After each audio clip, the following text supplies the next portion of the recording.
Hey guys, it's Christy and I'm back with our final little story of mine about chess versus life versus tarot and how that can help us on our path of transformation.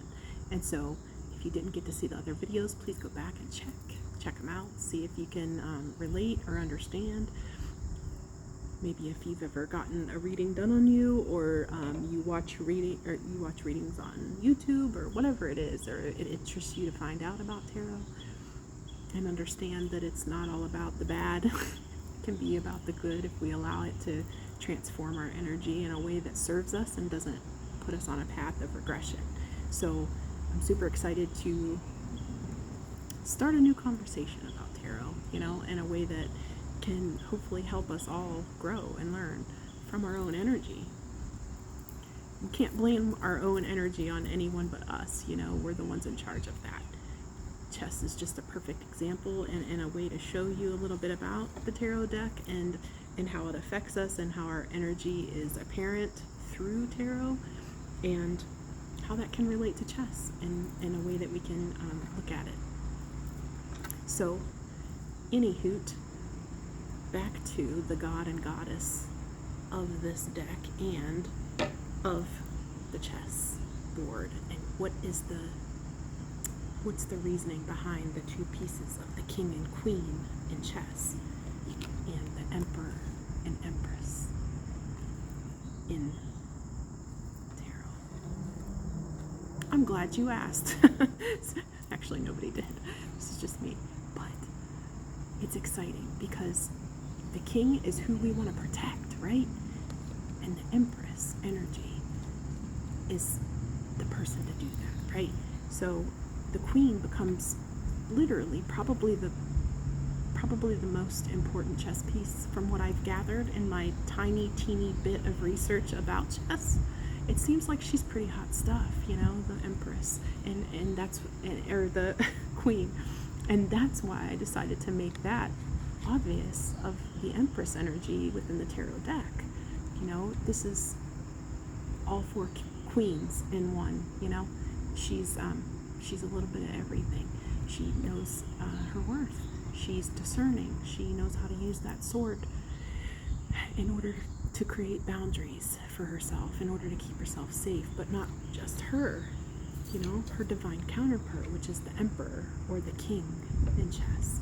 And it's like the empress has the ability to be kind and loving and caring and giving and nurturing.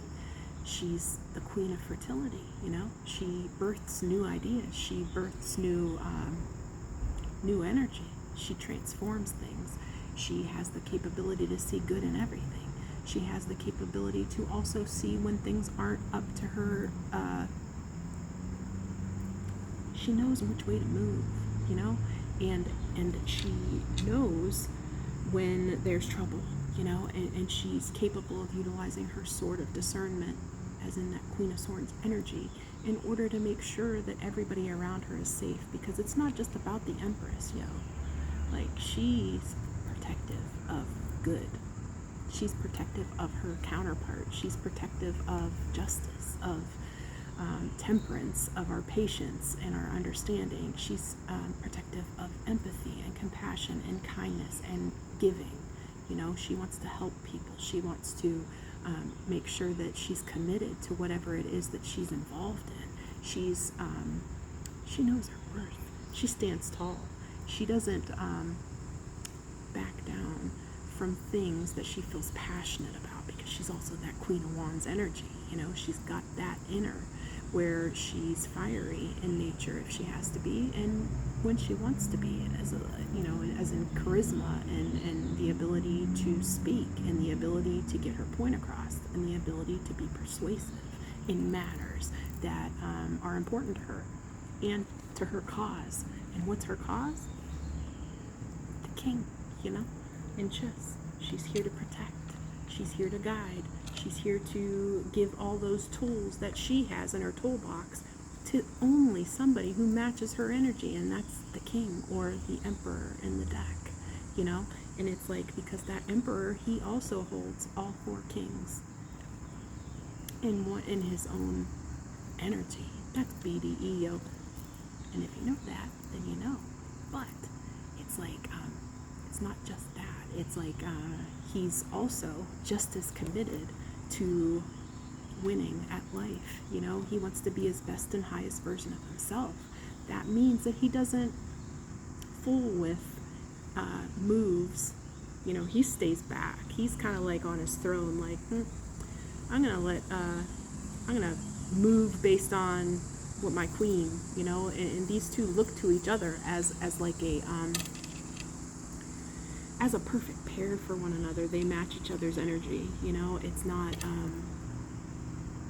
a pissing match between them, you know, because their energy matches one another. It's like it's an equal give and take. It's a reciprocity, and this is the way the queen moves around this board of life in order to protect the things that are important to her, and that's mainly her king, you know. That's who she's protecting. So she takes the lead in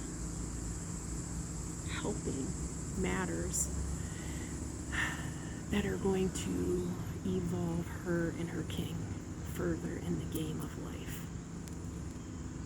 That's just what it is. And so I thought that was super cool energy to be able to share with you of the Emperor and the Empress. You know, it's like these two together are fire, quite frankly. And it's like once they've met their match, it's very difficult to see lower energies to be able to come. She's not going to allow, for sure, any energies to take him out, if that makes sense. So it's pretty cool energy. So that's tarot with chess in a nutshell, and how my brain processes it. And I got super stoked when I learned about it, because I'm like, hey, that's kind of like tarot. Like, you could totally do that. Like, you could totally see that simulated experience of life in all of us, and how we all have the ability to be those two divine beings, you know, the Emperor and the Empress, utilizing all of our experiences, all of our knowledge, all of our inborn natural abilities, all those tools in the toolbox of life that are handed to us, you know, circumstances and happenings and things around us and people around us and places around us and little things that go on don't have to dictate who we are as people and how we decide to move and how we decide to evolve and grow and learn. So I hope that this series has helped you in some way. I'm going to be doing more things like this, so if you liked it, comment, like my my channel, and subscribe if you're not already subscribed. I'd love to bring you more videos like this. Give me some suggestions. I'd be willing to try new things. So I can't wait to speak to you soon. I'll be talking to you again. Have a great day.